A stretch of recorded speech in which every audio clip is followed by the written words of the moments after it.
Now speaking, Steph Wissink, Senior Vice President, Investor Relations. We are excited to discuss the results of a strong first quarter with Walmart CEO Doug McMillon and CFO John David Rainey. Joining us on the call are segment CEOs John Furner, Judith McKenna, and Kath McClay. We will be taking your questions after management's prepared remarks, though please limit it to one question to give everyone a chance. We have recorded today's call and management may make forward-looking statements, subject to risks and uncertainties which could differ from actual results. This can be reviewed in our press release. Now speaking, Doug McMillon, Chief Executive Officer. Q1 results were strong with global sales growth of 26% in e-commerce and profit growing faster than sales at 17.3%. International saw 12.9% sales growth in constant currency and 41% growth in profits. In the U.S., Walmart and Sam's Club saw good transaction growth, positive units in food, and strong e-commerce growth. Private brand penetration is up about 110 basis points for Walmart US and 50 basis points for Walmex. We're positioned to grow due to our ability to serve customers and members however they want to shop and at a value, while managing our expenses and inventory. We expect to see an inflection in ROI in the coming quarters as we begin to lap large one-time items from past quarters. Now speaking, John David Rainey, Executive Vice President, Chief Financial Officer. Payments now represent over 50% of Flipkart's GMV, and Flipkart is the largest payments acquirer in India. Lastly, Sam's Club had a good quarter with comp sales up 7%. Member fee income was up 6.3%, and average spend per member increased mid-single digits. Walmart delivered a strong quarter to start the year despite a challenging macro environment. Constant currency sales increased 8%, or $11 billion, with strength across all segments. Walmart US comp sales, excluding fuel, were up 7.4% including 27% growth in e-commerce. SG&A expenses leveraged 58 basis points, resulting in operating margin expansion of 34 basis points. Adjusted EPS of $1.47 was better than expected. International segment delivered an outstanding quarter with 13% constant currency sales growth and 41% operating income growth. Walmart US gross margins decreased 41 basis points due to category mix shifts. Return on investment declined 120 basis points due to Q3 and Q4 charges related to the opioid legal settlement framework and the separation of Flipkart and PhonePe. In Q1, Walmart reported an annualized total payment volume of over $1 trillion for the first time. U.S. comp sales at Sam's Club were up 7%, and e-commerce sales were up 19%. Membership counts hit a record high, and member penetration also reached an all-time high. Operating income declined due to an inflation-related LIFO charge of $48 million. For the full year, Walmart raised their net sales guidance in constant currency to grow approximately 3.5%, operating income in constant currency to increase approximately 4% to 4.5%. And adjusted EPS to be in a range of $6.10–$6.20.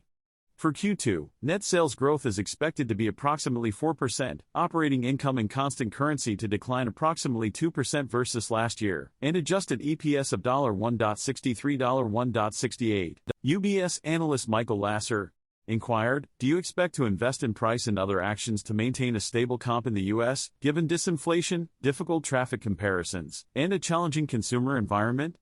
How have you factored these investments into your updated guidance, and is it possible that Walmart US comp could be as high as 4% to 5% due to momentum?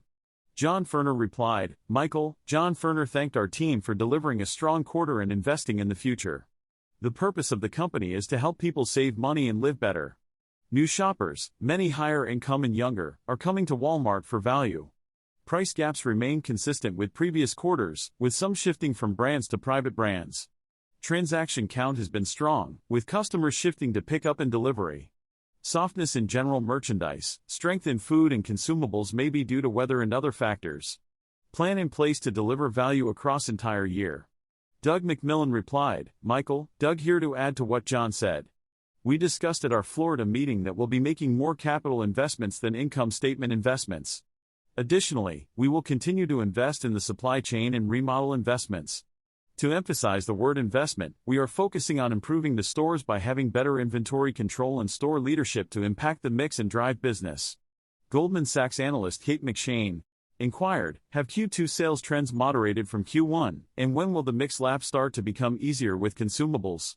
John David Rainey replied, in the second quarter of 2020, we saw a moderation in consumer behavior with February being stronger than March and April.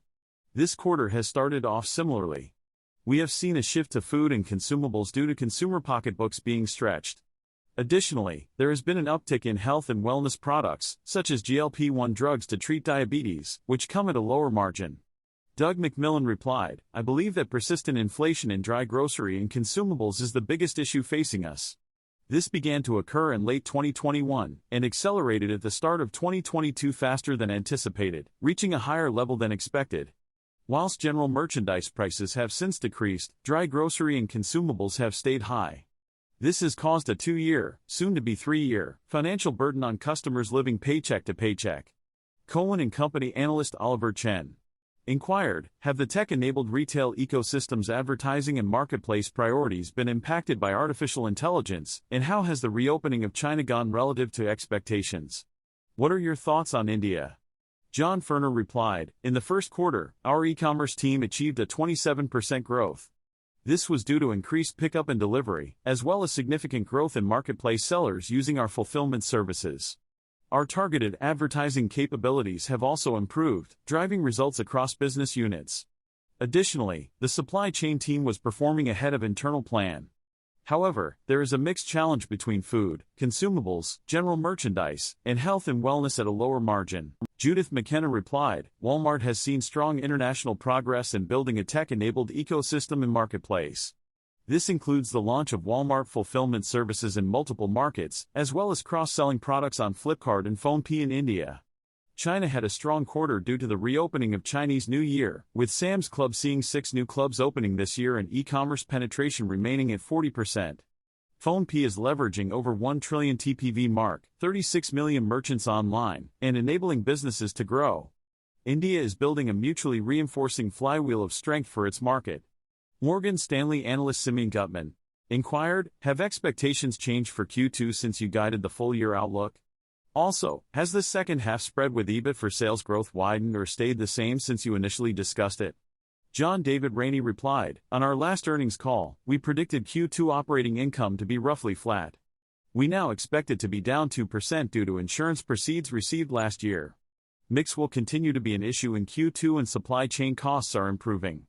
However, initiatives discussed at our Investor Day around higher margin, higher growth areas should have more impact in the back half of the year. We still expect this inflection to be about the same as last quarter, but first quarter performance exceeded expectations. BMO Capital Markets analyst Kelly Banya inquired, can we expect that the mixed pressure between food and general merchandise, which was 360 basis points in Q1, will moderate throughout the year? Are unit sales and net pricing increasing for general merchandise, and what kind of lift is the new 300-store initiative providing? John David Rainey replied, I gave full-year guidance that suggests an additional 330 basis points of incremental impact relative to last year. In the first quarter, Sam's and U.S. sales were flat while international was up 6.5% inflation-adjusted. 2 stores have been remodeled so far with a couple percentage point increase in sales seen initially. John Furner replied, we have successfully launched a program across multiple markets in the U.S., with over 24 already set up. We are seeing positive results and plan to construct several hundred more this year. The program includes exciting changes to apparel and store layouts. Doug McMillon replied, and consumables. I'm seeing an increase in GM sales on e-commerce platforms, with a 41% growth year-over. Doug McMillon replied, I believe that Walmart US will continue to experience a strong shift towards e-commerce in Q2 through Q4 of 2020, with John Furner replied, general merchandise is performing well in e-commerce and marketplace. The trend for the quarter to date has been reflective of the first quarter. Digitally native brands are doing well, particularly in food and consumables. Health and wellness growth has accelerated over the last couple of months.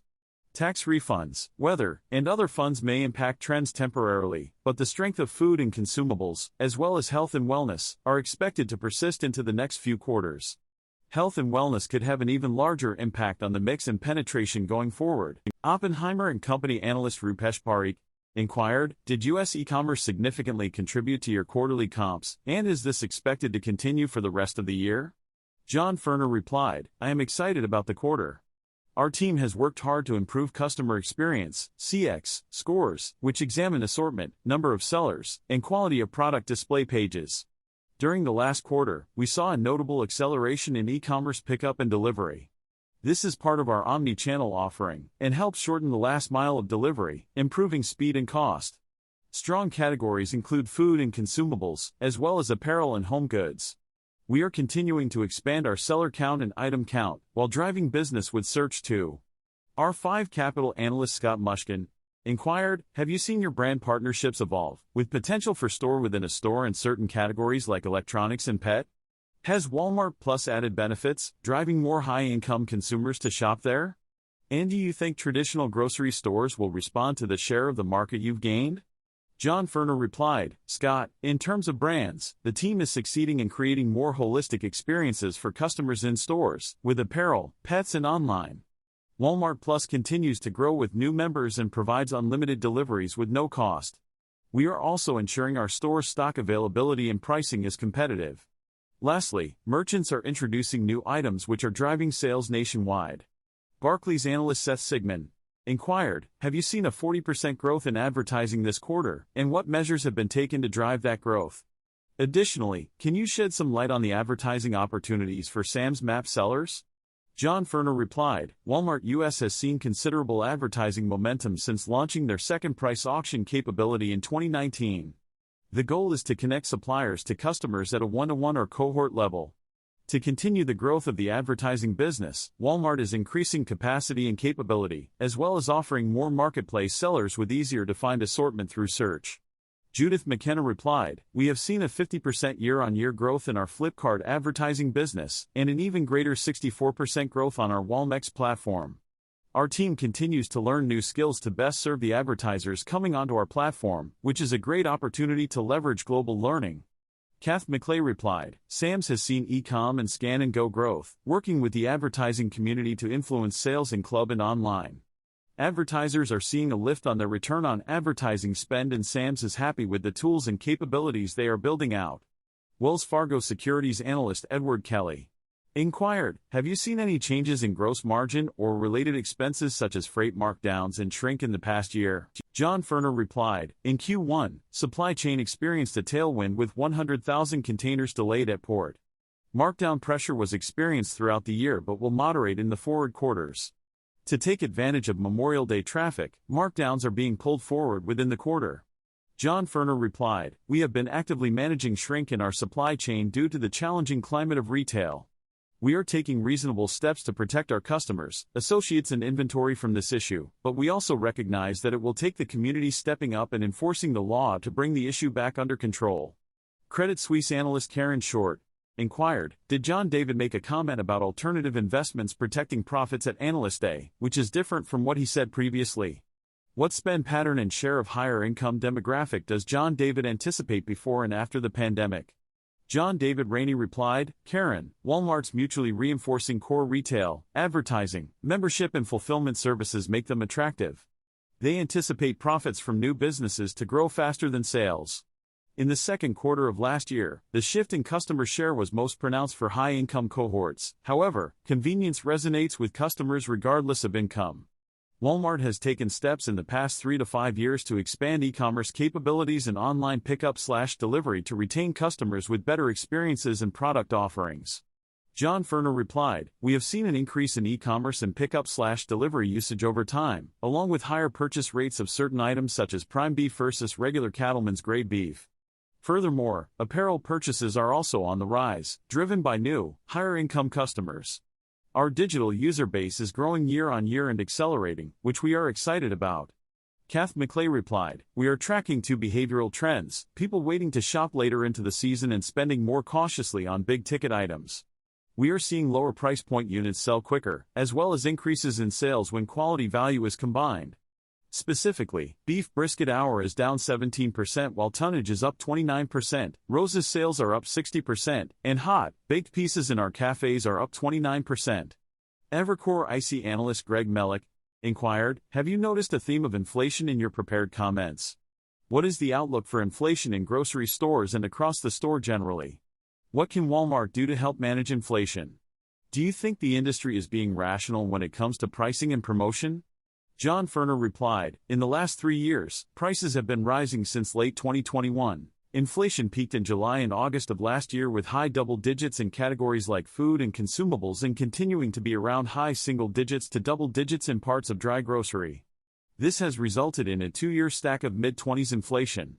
There has been an increase in the shift to private brand products compared to previous years. Doug McMillon replied, we can be effective mix managers for food in the US and globally. Prices of general merchandise are decreasing, giving us an opportunity to increase our sales. We can offer customers value through discounted items which will be more attractive than alternatives. Private brand share is increasing, enabling us to have more influence over the products. We also want to focus on dry grocery and consumables to create a basket of products that provide customers with the best value. Citi analyst Paul Juez inquired, have you seen an increase in SKU count from last year, 2022, to now? Are there any projections for SKU counts in 2023 and beyond? What percentage of your marketplace customers are also customers for advertising and fulfillment services, and what are your targets for those? John Furner replied, in 2020, we experienced good growth in the U.S. marketplace with SKU count and seller count both growing significantly. Q4 and Q1 of last year saw SKU counts around 400 million. We anticipate continued growth this year, though not necessarily at the same rate as 2020. Fulfillment services have enabled customers to receive their orders on time and conversion rates have increased as a result. Furthermore, Walmart Connect enables sellers to reach targeted audiences more easily. Judith McKenna replied, I saw a 50% growth in SKUs on Walmex in Q1 of this year. India is our most mature marketplace, with hundreds of millions of products. Recently, we launched Flipkart fulfillment services to connect advertising and help sellers get items to customers. We have already seen good traction with this service across India. Doug McMillon replied. Doug wrapped up the call, expressing his gratitude for the strong team he is working with. He highlighted that their ability to pivot over the last few years has enabled them to grow their top line 20 to 26% and serve customers in multiple ways: stores, clubs, pickup orders, deliveries, etc. They are disciplined with capital and excited about their opportunities to invest. Finally, he invited attendees to come back in a couple of weeks to see an MFC, store and club.